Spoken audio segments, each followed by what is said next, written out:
Hi friends, welcome back to my channel. ఈ స్టోరీకి writer SNMR Sridhar గారండి. శ్రీధర్ గారి అన్ని స్టోరీస్ కి కాపీ రైట్స్ వర్తిస్తాయి.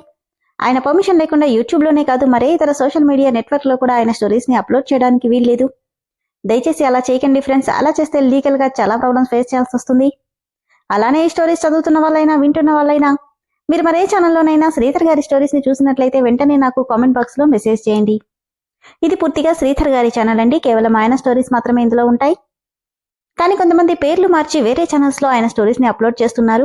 మీరు కానీ అలా చూసినట్లయితే నాకు మెసేజ్ చేయండి. ఇక లేట్ చేయకుండా వీడియోలోకి వెళ్ళిపోదాం ఫ్రెండ్స్. ఎస్ఎన్ఎంఆర్ శ్రీధర్ గారు రాసినటువంటి మనోభిరాముడు 63వ భాగం. 20 ఏళ్లుగా కోమాలో ఉంటున్నారా? ఏమంటున్నారత్తయ్య మీరు అని అయోమయంగా షాక్తో అడిగింది మనస్విని. అవునమ్మా, 1-2 కాదు, 20 ఏళ్లుగా ఆయన కోమాలోనే ఉన్నారు. ఆయన ట్రీట్మెంట్ కోసమే నేను ఇన్ని రోజులు లండన్లో ఉండిపోయి బిజినెస్ కూడా అక్కడే ఎక్స్పెండ్ చేశాను. ఓ గాడ్, ఈ ఇంట్లో నాకు తెలియని విషయాలు ఇంకా ఎన్నున్నాయి.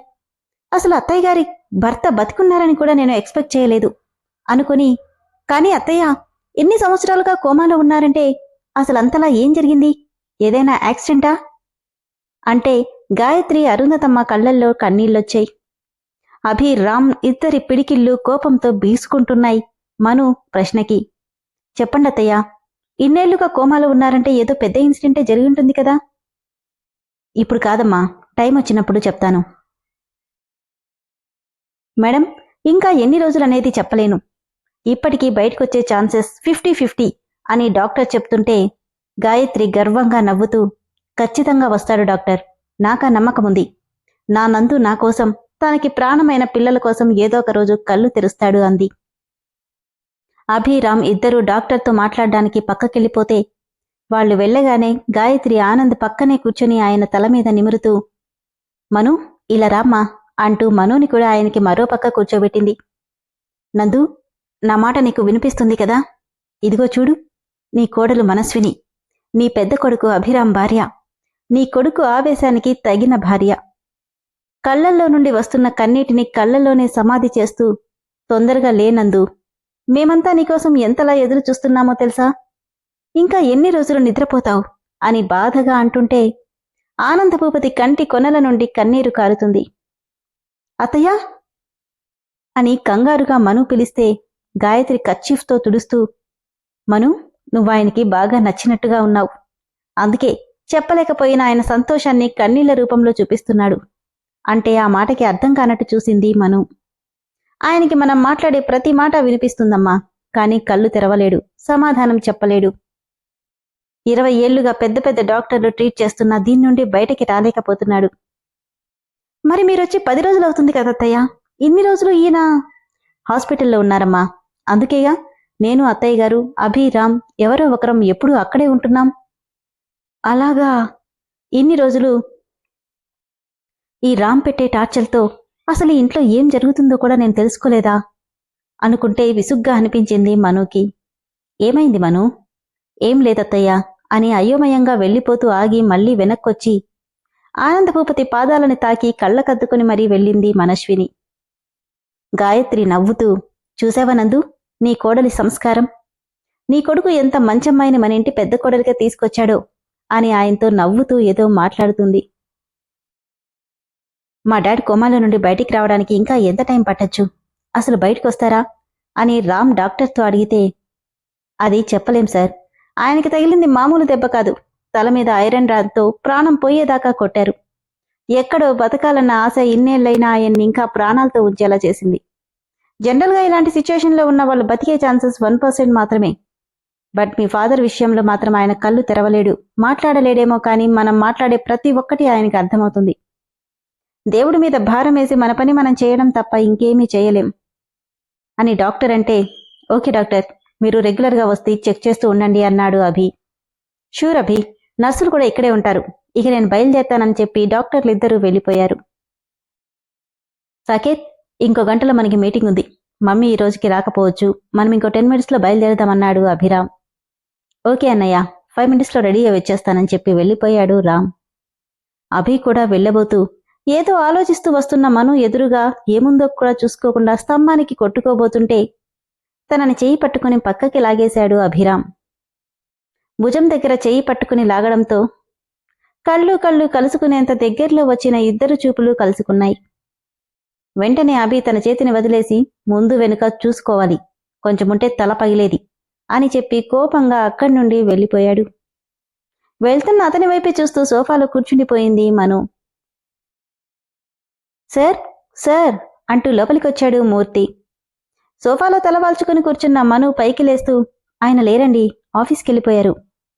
అయ్యో అలాగా, ఫైల్స్ తీసుకుని డైరెక్ట్గా ఇక్కడికే వచ్చాను.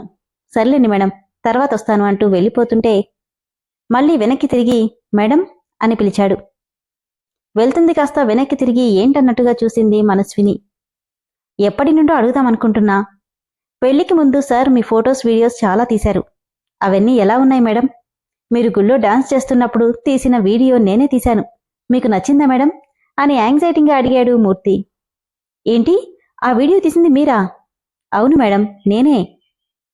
మీరేమనుకోకపోతే ఆయన నన్ను ఫస్ట్ టైం ఎక్కడ చూశారో చెప్తారా అని అడిగింది మను. అదేంటి మేడం, సార్ చెప్పలేదా? అంటే అది ఆయన నేను తెలుసుకుంటానో లేదోనని నన్ను తెలుసుకోమని సస్పెన్స్లో పెట్టారు. ఓ అలాగా, సార్ మీకు టాస్క్ ఇచ్చారా? మీరేం వరీ అవ్వకండి మేడం, సార్ మిమ్మల్ని ఎప్పుడు ఎక్కడ చూశారో నేను చెప్తాను. అసలు ఆ రోజు ఏం జరిగిందంటే అంటూ చెప్పడం మొదలెట్టాడు మూర్తి. అంటే అభి మనుని ఫస్ట్ టైం ఎక్కడ చూశాడు, ఎందుకు పెళ్లి చేసుకోవాలనుకున్నాడు, నిజంగానే ఇష్టపడ్డా, ఇవన్నీ మూర్తి ద్వారా మనుకి తెలుస్తున్నాయన్నమాట. హైదరాబాద్లో బ్రాంచ్ స్టార్ట్ అయినప్పటి నుండి అక్కడ ఆఫీస్ అంతా రామ్ మెయింటైన్ చేస్తున్నాడు. కానీ 6 నెలల క్రితం రామ్ లండన్ వెళ్లిన తర్వాత అభి ఫోన్లో సీరియస్గా వాట్ నాన్సెన్స్, ప్రాబ్లం ఇంతవరకు వచ్చే వరకు నాకెందుకు చెప్పలేదు? ఓకే, నేను రేపు మార్నింగ్ బయలుదేరుతాను అని చెప్పి అరుంధతమ్మతో కేకేశాడు. ఏంట్రా మనవడా అంటూ ఆవిడ వస్తే, రేపొద్దున్నే నేను హైదరాబాద్ వెళ్తున్నా. ఉన్న పలంగా హైదరాబాద్ ఎందుకురా? అక్కడ బ్రాంచ్లో ఏదో ప్రాబ్లం ఉందమ్మమ్మా. అలాగా, అయితే నేను కూడా వస్తాను. నువ్వక్కడొచ్చి ఏం చేస్తావు? ఒరేయ్ అలా అనుకురా, హైదరాబాదులో చాలా పెద్ద పెద్ద గుళ్ళున్నాయంట. ఉంటే ఏదో ఒక దేవుడు కనికరిస్తే నీకు పెళ్ళవకపోతుందా అని.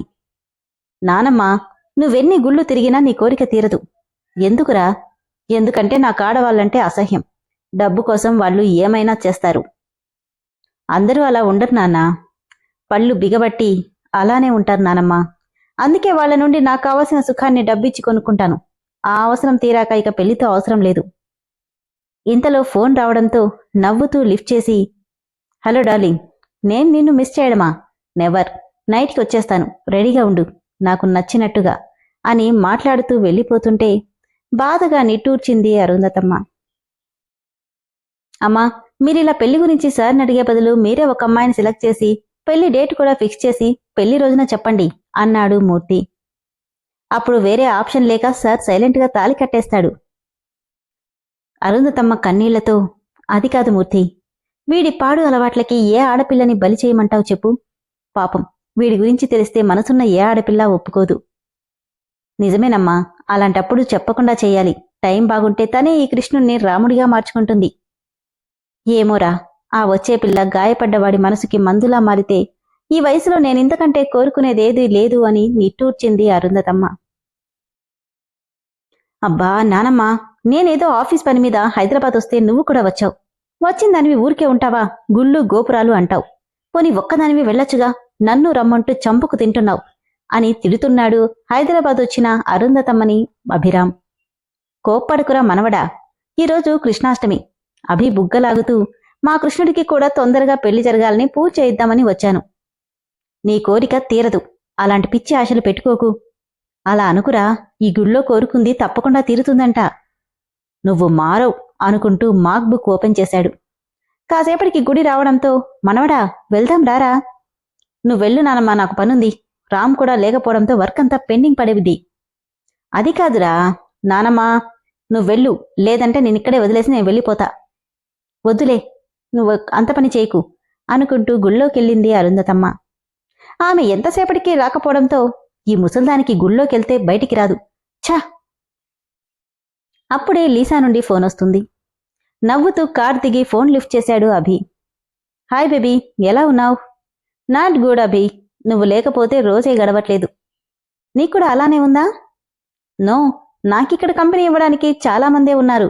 అని అభి అనగానే లీసాలో ఏదో బాధ. నైట్కి వచ్చేస్తాను, రెడీగా ఉండు.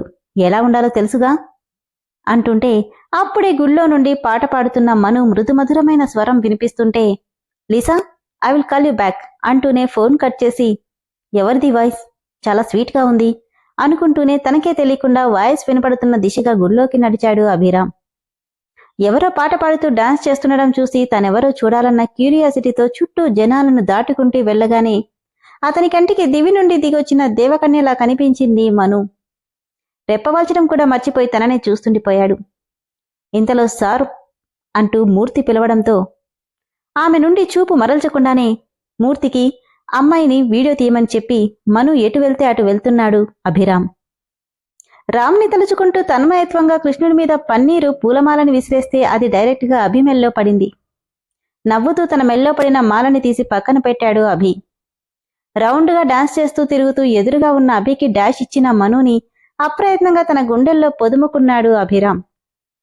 తలెత్తి తనని చూడబోయే టైంకి అక్కా, త్వరగా రా అంటూ యశు పిలవడంతో డైరెక్ట్గా వెనక్కి తిరిగి వస్తున్నా యశు అని అభిని చూడకుండానే సారీ అండి, చూసుకోలేదు అని చెప్పి పరిగెడుతూ వెళ్లిపోయింది మను.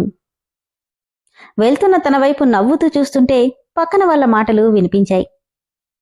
కిషోర్ గారి అమ్మాయి అందమే అందం, ఎవరు చేసుకుంటారో గాని ఆ ఇంట్లో కరెంట్ అక్కర్లేదు, తనున్న చోట ఆ వెలుగు స్వతహాగా వచ్చేస్తుంది అంటే, నిజం చెప్పావు, బంగారు బొమ్మ, ఎంత మంచి గుణమనుకున్నావు, కాలేజ్లో కూడా వంచిన తల ఎత్తదంట, ఎవరి చెయ్యందుకుంటుందో అని మరొకరంటున్నారు. ఈ మహాలక్ష్మిని అందుకోవడానికి ఆ శ్రీహరి ఎక్కడో చోట పుట్టే ఉంటాడులే అని అందరూ తలో మాట అనుకుంటుంటే అప్పుడు అటుగా వచ్చిన కిషోర్ గారు ఈ మాటలన్నీ విని గర్వంగా మీసాలు మెలేస్తే అభి పెదవుల మీద చిరునవ్వు మెదిలింది. సార్, వీడియో చాలా బాగా వచ్చింది అని మూర్తి అంటే తన వైపు నుండి చూపు మరల్చకుండానే, ఏంటి సార్, అమ్మాయి నచ్చిందా అని మూర్తి అడిగాడు. తన వైపు చూసి నవ్వుతూ వెళ్తుంటే, పాపం, ఈ పిల్ల మా సార్ కంట్లో పడింది, అంత ఈజీగా వదులుతాడా? మనవడా, గుళ్ళోకి రానన్నావు కదరా అంటూ అభిని చూసిన అరుంధతమ్మ దగ్గరికొచ్చింది. దూరంగా కనిపిస్తున్న మనుని చూస్తూ, నీ దేవుడు రప్పించాడులే, పద వెళ్దాం అని మనువైపు చూస్తూనే వెళ్ళిపోయాడు అభిరామ్. తర్వాత అక్కడున్న 2 రోజులు కళ్ళు మూసినా తెరిచినా మను రూపం కళ్ల ముందు మెదులుతుంది అభిరామ్కి. ఆఫీస్ పని కూడా పక్కన పెట్టేసి తనెక్కడికెళ్తే అక్కడికి వెళ్తూ తన వెనకే వెళ్ళాడు. సార్, మనం రేపే బెంగళూరు వెళ్ళాలి అని మూర్తి అంటే, అప్పుడేనా? అప్పుడేనా ఏంటి సార్, మనకక్కడ చాలా పనులున్నాయి. చైర్లో దిగాలుగా వాలి వెనక్కి వాలాడు. ఏంటి సార్, ఆ అమ్మాయిని వదిలి వెళ్లాలనిపించట్లేదా అంటే నవ్వి ఊరుకున్నాడు. అంటే ఆ అమ్మాయిని పడేసినట్టే సార్, ఇంతకీ మీ రూప్కి ఎప్పుడు రంపించుకుంటున్నారు అని మూర్తి అడిగితే కోపంగా, వాట్? అదే సార్, ఆ అమ్మాయి వెనుక అంతలా తిరుగుతున్నారంటే నాకు తెలుసు సార్, ఆ అమ్మాయి మీ రూమ్కి రావడానికి ఎక్కువ టైం పట్టదు. ఈరోజు నైట్కే పని కంప్లీట్ చేసేయండి, మనం తొందరగా వెళ్ళిపోవచ్చు, ఏమంటారు అని మూర్తి అంటుండగానే అతని చెంప పగిలిపై ఫ్లోర్ని ముద్దు పెట్టుకున్నాడు మూర్తి. ఇడియట్, ఇంకో మాట తన గురించి మాట్లాడావంటే చంపేస్తాను, వీలైనంత తొందరగా అమ్మాయి ఫుల్ డీటెయిల్స్ కలెక్ట్ చేయి అని చెప్పి బెంగళూరు వెళ్ళిపోయాడు అభిరామ్. కొద్ది రోజులకి, మూర్తి, ఆ అమ్మాయి డీటెయిల్స్ అన్ని కనుక్కున్నావా? కనుక్కున్నాను సార్ అంటూ ఫ్యామిలీ గురించి చెప్పి, చాలా మంచమ్మాయి సార్, అందం అణుకువ ఎందులోనూ తనకెవ్వరూ సాటిరారు, కానీ పాపం ఈ మధ్య వాళ్ళు చాలా ప్రాబ్లమ్స్లో ఉన్నారు. ప్రాబ్లమ్సా? అవును సార్ అని డబ్బు కోసం వాళ్ళెంత ట్రై చేస్తున్నారో చెప్పాడు. అలాగా అంటూ ఆలోచించి అప్పుడే ఒక నిర్ణయానికి వచ్చాడు అభిరామ్. నానమ్మ, ఏం చేస్తున్నావు? ఏం చేస్తాన్రా, ప్రస్తుతానికి నా దిగులంతా నీ పెళ్లి గురించే. నవ్వి, ఇక నీక దిగులు అక్కర్లేదులే. ఏంటి? ఫోన్లో మను ఫోటో చూపిస్తూ, ఇదిగో నీకు కాబోయే మనవరాలు, వెళ్ళి సంబంధం మాట్లాడు అనగానే, నిజంగానా? నిజం నానమ్మా. ఎలా ఉంది నీ మనవరాలు? కుందనపు బొమ్మలా ఉందిరా. పేరేంటి? మనస్విని. ఇప్పుడే వెళ్ళి మాట్లాడితే? ఇప్పుడే వెళ్ళడానికి తనుండేది ఇక్కడ కాదు, హైదరాబాద్లో. రేపొద్దున బయలుదేరు. నాకు రావడం కుదరదు అని చెప్పి అరుంధతమ్మని పంపించాడు అభిరామ్. కానీ డబ్బెర చూపి తనని పెళ్లి చేసుకోవాలనుకోలేదు. అందుకే కిషోర్కి ఫోన్లో మీకిష్టమైతేనే ఈ పెళ్లి, లేదంటే లేదని క్లియర్గా చెప్పి, మీకు నేను చేస్తానంది అల్లుడిగా కాదు కొడుగ్గా అనుకోమని క్లియర్గా చెప్పాడు. తర్వాత డబ్బు కోసం వేరే ఆప్షన్ లేక పెళ్లికి ఒప్పుకుంది మను.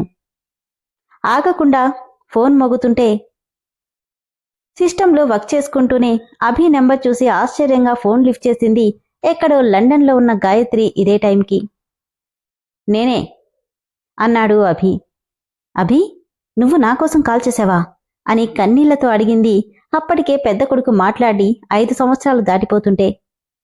హా, అదేంటంటే నేను పెళ్లి చేసుకోవాలనుకుంటున్నాను. షాక్ అయి, పెళ్ళా? ఏంటి? డీటెయిల్స్ అన్నీ పంపించాను అనగానే ఇమ్మీడియట్గా ఫోన్లో మను ఫోటో చూసి, చాలా బాగుంది నాన్నా, తొందరగా బయలుదేరండి అని చెప్పి ఫోన్ పెట్టేస్తుంటే, నా మీద ఇంకా కోపం తగ్గలేదా అభి అని అడిగింది గాయత్రి. కోపడ్డానికి నువ్వేం చేశావు మమ్మీ, మీకోసం వెయిట్ చేస్తుంటానని చెప్పి ఫోన్ పెట్టేశాడు అభిరామ్. ఆ తర్వాత రామ్కి యాక్సిడెంట్ అవ్వడం వల్ల వాళ్ళు లేకుండానే మణి అభిల పెళ్లి జరిగిపోయింది. జరిగిందంతా చెప్పి, ఇది మేడం జరిగింది, సార్ మిమ్మల్ని అంతలా ఇష్టపడ్డారు అంటూ తనకి తెలిసిందంతా చెప్పాడు మూర్తి. ఇక్కడ మూర్తి చెప్పింది కేవలం అభి మనుని ఎక్కడ చూశాడు, ఎలా పెళ్లి ప్రపోజల్ తీసుకొచ్చాడు అని మాత్రమే. అమ్మాయిల గురించి అతనికున్న రిలేషన్ మొత్తం రైటర్ గారు మనకి క్లియర్ చేశారు. అది మీరు గుర్తుపెట్టుకోండి. విన్నారు కదా ఫ్రెండ్స్, అభి మనుని ఎలా ఇష్టపడ్డాడో, ఎందుకు పెళ్లి చేసుకున్నాడో. నిజంగానే తనని ఇష్టపడి చేసుకున్నాడు. తను ఇబ్బందుల్లో ఉంటే డబ్బు ఇచ్చి ఆమెను దానికి ప్రతిఫలంగా పెళ్లి చేసుకోలేదు. ఈ విషయం మీకు క్లియర్గా అర్థమైందనుకుంటా.